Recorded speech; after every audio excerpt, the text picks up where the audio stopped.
Hey traders, Akil here. Welcome back to another episode of the Trading Coach Podcast. Thank you as always for joining. Today we're going to talk a little bit about standard deviation, about backtesting results, and really how you can use those to look forward to real trading results and whatnot. And it stems from a question that I got recently. And recently we just hosted a 2-day free trader summit. It was called the Navigator Summit. It was an amazing experience.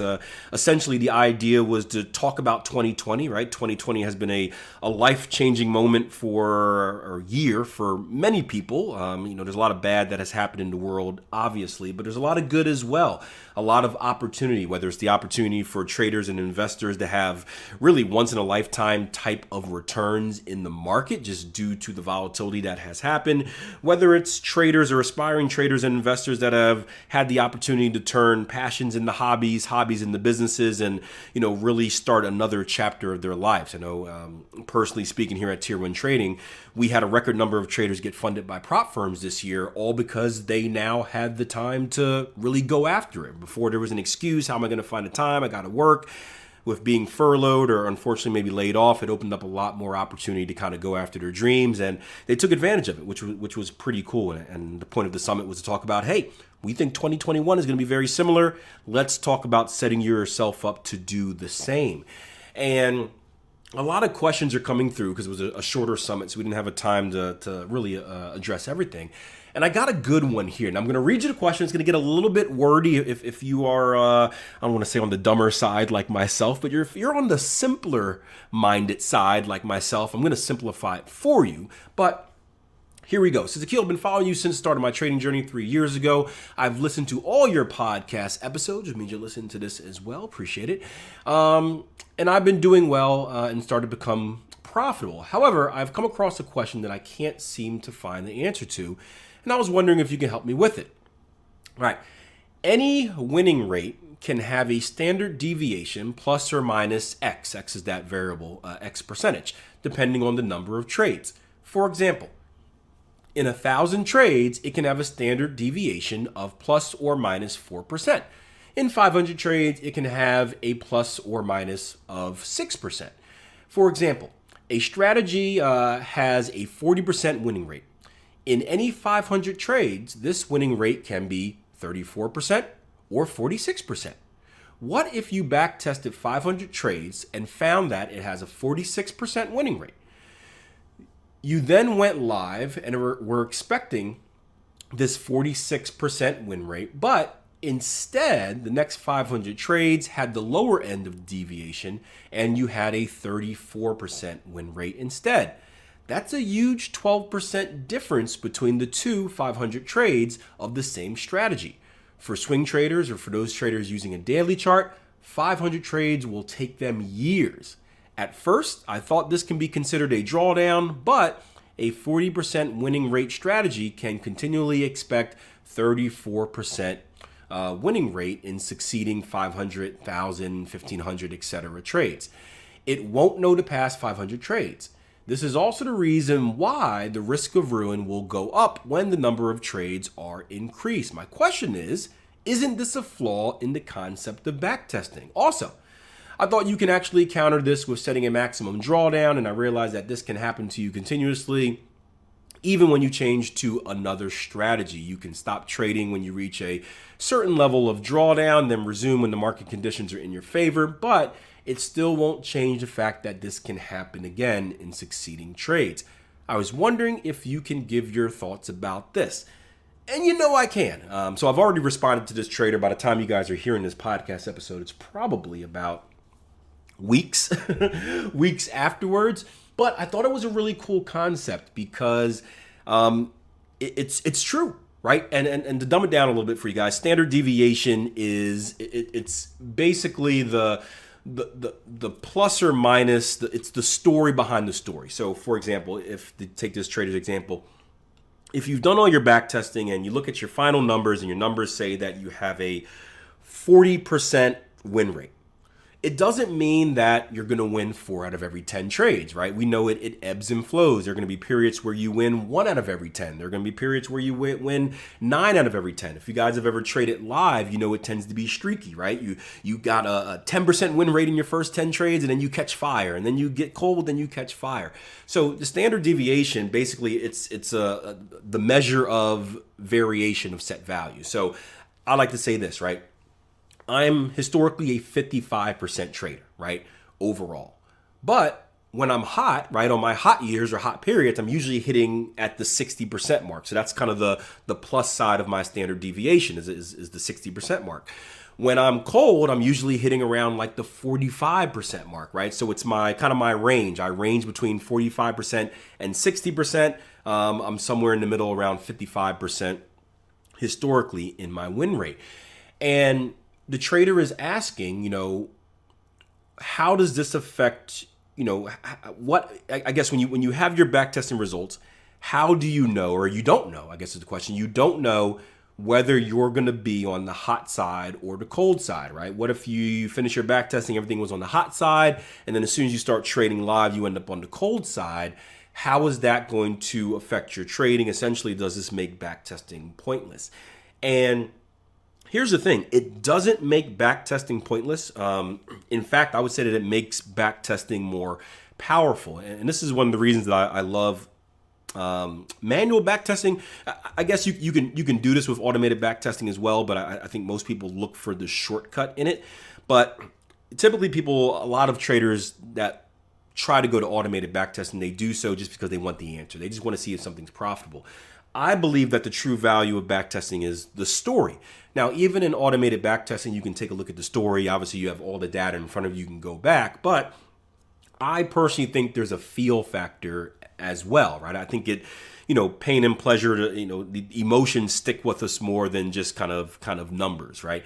If we read the book and we can relate to a certain experience, right, it kind of sticks with us rather than just reading the summary of it. So in your backtesting journey, no doubt you should, if you're testing enough sample size, that is, you should go through both the entire range of results, right? The plus and the minus of that standard deviation, right? You should feel and experience what it's like to be on the cold side. You should feel or experience what it's like to be on the hot side. I know personally, whenever I backtest, and it always tends to seem this way, right? I always start off hot, right? I always start off the first couple years or whatever like that. They're on fire. I'm feeling good. This is going to be the best strategy ever. And I'm emotional. I'm getting excited. And then it gets cold, right? And two things, when you feel that feeling of the hot and the cold, you get to experience those emotions. You get to kind of get a sense of, can you handle it, right? Anyone can handle a 10 trade winning streak. Can you handle the stretch of 20 trades where you lose 15 in a row? I can tell you what, if you struggle during the backtesting period, if you start having those emotional outbreaks where it's like, I don't want to take this next trade, or man, this is dumb, or man, I should quit, it's going to be 10 times harder in real life when it's real money and there seems to be no light at the end of the tunnel. So if you're noticing that in your experience, that's a big red flag about the strategy you should be trading.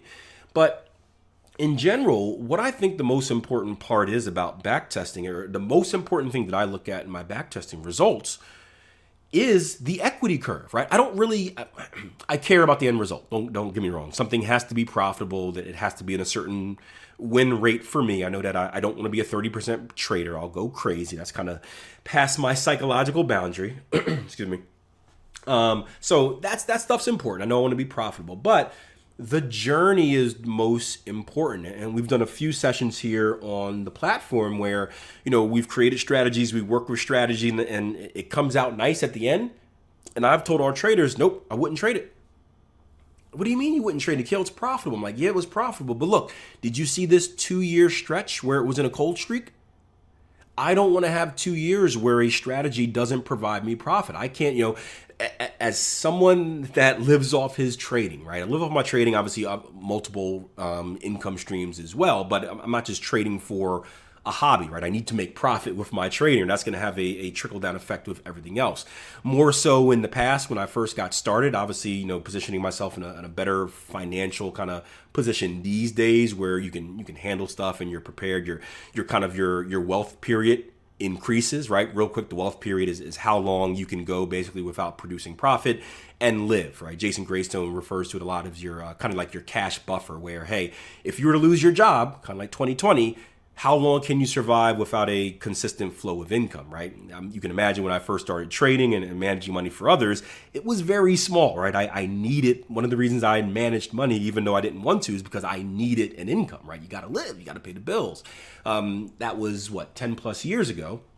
Man, that's a long time. It wasn't 10 plus years ago. That was 8 years ago, getting close to 10. Sheesh. 8 years ago anyway, 8 years ago. And obviously, you put yourself in a position to increase that buffer where you can go longer and longer. But the point is, I don't want to go a full year of trading without making profit. I definitely don't want to go 2 full years without making profit.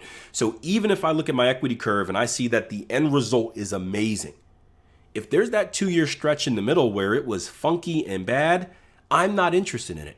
So regarding the trader's question here, where it's like, what happens if we get to that cold streak? That's a question that you want to answer during that back testing. You want to look at that worst period in your trading, right? The lower end of that standard deviation. You want to see how long it lasted. How would it have affected you if this was your actual trading account? And that's when you throw in your money, you throw all the digits into your money management spreadsheet, you position sizing, all that fun stuff. And in some cases, you can adjust it and be like, well, if I trade it with less risk, I'll be able to survive that a little more. In some cases, there's just nothing you can do about it. And that's the best way you can prepare. So before even getting to the point where you're trading live and you're concerned about, well, what if I'm at the lower end? What if I'm at the higher end? Because guess what? We never know. You never know what your strategy is going to do in the future. We can prepare, we can predict, we can assess, but we never know for sure. For all I know, I just spoke to another trader who had amazing returns from, I think, 2008 to 2019. I think his worst year was a 17% positive return, and he backtested 2020. It was 5%, and now he's getting concerned, right? We never know what's going to happen, but we can prepare. So you want to plan for the worst. Look through that look through those historical results. Look specifically at that equity curve. Identify the period where you're at your lowest, right? Where your range is the lowest from the mean, from the normal, the average. And ask yourself, and actually plug the numbers in, literally, ask yourself and see how would that have affected your performance. If it's something that where you're still profitable, just not as profitable as before, boom, 2 thumbs up. If it's something where you're break even, depending on how it lasts, hey, it may be worth it. It may be worth, a break even stretch if it's gonna, slingshot later in the year and become super profitable, right? We go through that on a regular basis, right? I just went through a funk here in September, October, 2 months straight, where I was just in a funk of trading, just trying to keep my head above water. But guess what? May, June, July, August, all amazing, right? A few good months in the beginning of the year as well. So that's kind of part of it, reverting to the mean. I guess you can say I was trading at the upper end of my performance, and then I had to give some back. We all go back to the mean. But ask yourself, can you survive it? And if you can, and if the length of that survival is manageable, meaning that you can personally handle it, and that's going to be different for each person. May not be the best situation, but thumbs up. You deal with your pain to get the pleasure. Now, if you get absolutely destroyed, if it sucks up all your profit from the previous year, or it puts you into a beyond your maximum allowable drawdown, puts you minus 20% for the year, then that's a red flag, and that's something that you don't want to trade. But the point is, if you've done your back testing, you should have these numbers. And again, we never know what the future is going to hold, but if you've tested the right way and you've done so over a long enough period of time, I'm not talking like 1 year of back testing, right? 2 years of back testing, right? If you've done 5, 10 plus years of back testing, you're going to have a better idea of what those variations look like, right? What do your highs look like when you're high? What do your lows look like when you're low? What is the average length? What do they typically look like? And although it's not a perfect predictor of the future, it's going to set yourself up where you can have, I guess, where you can make the best prediction ever. So like our former president, best prediction ever, where you can make the best prediction and set up your position sizing and your risk management accordingly to handle those opportunities.